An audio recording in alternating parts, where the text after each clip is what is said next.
निर्वाण प्रथा सुनो सुनो ये बुद्ध कथा। हर दिन के पल को चेतना में जियो, जो पीछे चला गया उसका ना राग मन में हो, ना ही आने वाले कल के सपनों की नींद में डूबे रहो। इसी क्षण अर्थात सचेत अवस्था में पूर्ण जियो। अंधविश्वास किसी पर मत करना, चाहे वो धर्म ग्रंथ हो या किसी महानुभाव का कहना, जब तक वो तुम्हारी अपनी बुद्धि और विवेक की कसौटी पर खरा ना उतरे। 4 आर्यक सत्य हैं। 1, जब तक सृष्टि रहेगी दुख मनुष्य के साथ छाया की तरह चलेगा। 2, इस दुख का कारण है वस्तु से स्वयं को पकड़ के रखना। जो वस्तु क्षणभंगुर है तो मार्ग क्या हो।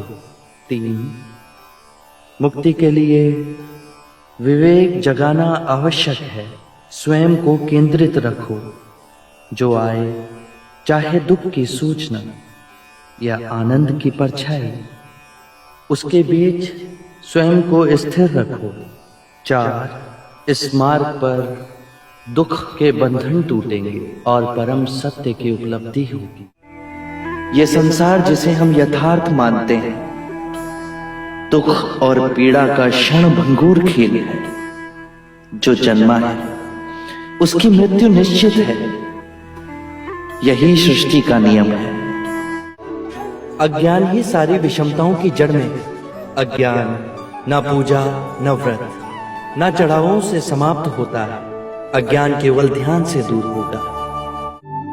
सौंदर्य अनित्य है, इसीलिए भाव बोध से मुक्त पुरुष न सुंदरता से सम्मोहित होता है और न ही कुरूपता से विरक्त। जिस क्षण तुम्हारे अंतर में ये भाव उत्पन्न हुआ कि तुम पाप कर रहे थे, उसी क्षण तुमने स्वयं अपनी मुक्ति के मार्ग पर पहला पग धर दिया है।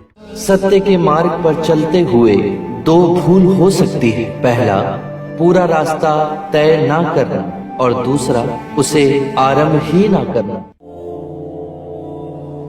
घृणा से घृणा नहीं मिटाई जा सकती।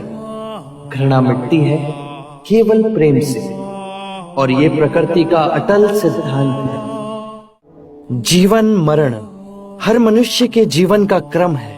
यदि हम चैतन्य हो इस पूरे विधान को समझें तो हर दिवस ऐसा जीवन जी सकते हैं जहां शांति, सद्बुद्धि, आनंद, संतोष का सर्वदा वास होगा। जोश से भयंकर कोई अग्नि नहीं, घृणा से भयंकर कोई जानवर नहीं, अविवेक से बढ़कर कोई जाल नहीं, लालच से बढ़कर कोई बाधा नहीं। व्यक्ति का मन ही उसका सबसे बड़ा शत्रु है, जो उससे अनुचित कार्य करवाता है। हम जो सोचते हैं उसका ही परिणाम बनते हैं। अच्छा विचार अच्छा परिणाम देता है, बुरा विचार बुरा परिणाम। ये प्रकृति का अटल नियम है। करुणा से ही हम दूसरे जीव की पीड़ा समझ सकते हैं, उसका दुख दूर कर सकते हैं। हम कितनी भी पुण्य की बातें पढ़ लें, कह लें, जब तक वो आपके अपने कृत्य ना बन जाए तब तक कोई लाभ नहीं। आत्ममुक्ति के 3 चरण हैं, शीलाचार, ध्यान और ज्ञान। शीलों का आचरण करने से ध्यान साधना बढ़ती है। ध्यान साधना से ज्ञान का उदय होता है, जिससे शीलों का गहन आचरण संभव होता है। इससे हम लोभ, क्रोध और अज्ञान से मुक्त होकर आत्म मुक्ति, शांति और आनंद की प्राप्ति कर सकते हैं। इस शरीर रूपी जन्म में ही नहीं, शरीर के पश्चात वाली यात्रा में भी जैसा कर्म होगा वैसा ही फल होगा। जीवन का रहस्य है भय से मुक्त होना। कल क्या होगा, तुम्हारा या मेरा क्या होगा, किसी पे निर्भर ना होना। जैसे ही भय को अस्वीकार करोगे पूर्ण मुक्ति मिलेगी। धर्म और संघ हम सबके अंतर में है। जागने की क्षमता बुद्ध है, जाग के जिस पथ पर चले वो धर्म है, और अपने पूरे मन को एकत्र करना संग है। और ये तीनों रत्न हम सबके अंतर में ही है। कितने भी धार्मिक ग्रंथ पढ़ लो, कितना ही उन्हें कंठस्थ कर लो, यदि वो तुम्हारे जीवन के कृत्य ना बने तो समझना कुछ भी नहीं किया। तीन सत्य हैं जिन्हें जन जन तक पहुंचाना है: उदार हृदय, दयालु वचन, सेवा में अर्जित जीवन और करुणा। यही तीन मंत्र मानवता का नव निर्माण करेंगे। मृत्यु का भय उसे ना होगा जिसने अपना जीवन बुद्धिमानी से जिया हो। ये शरीर तो नश्वर है, पर मेरी वाणी, मेरे सूत्र बन सदैव आप लोगों के पथ को प्रकाशमयी करेंगे।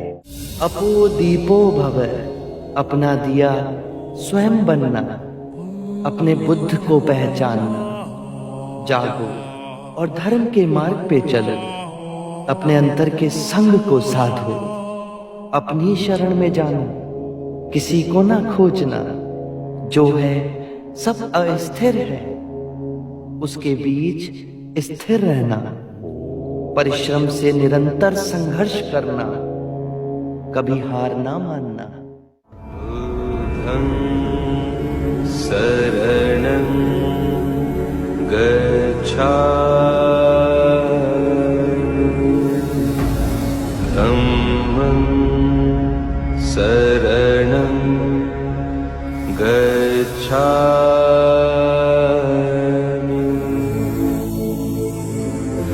संघं शरणं गच्छामि।